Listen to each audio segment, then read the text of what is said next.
چی میدونیم از یهود و صهیونیسم؟ دشمن اول آخرمون هست یا نه؟ بله. لتجدن اشد الناس عداوة لکل مردم علی الخصوص مؤمنین.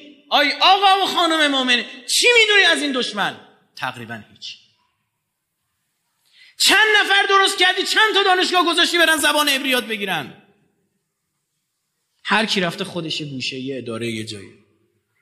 دشمن میشناسیم، آنالیز میکنیم، بررسی میکنیم، رصد میکنیم.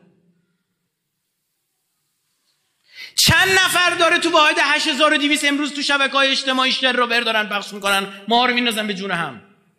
چند نفر داری به زبان عبری تو شبکه‌های اجتماعیشون دارن حرف میزنن و روشنگری میکنن.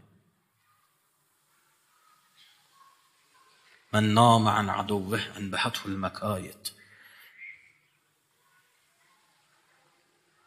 حرف من اینه. چند تا مجموعه رو اومدید کمک کردید مثل همین مصاف ما. کمک پدرمون رو به امیرالمومنین در آوردن. به امیرالمومنین بلای سر ما آوردن که نه. همش سر صراط.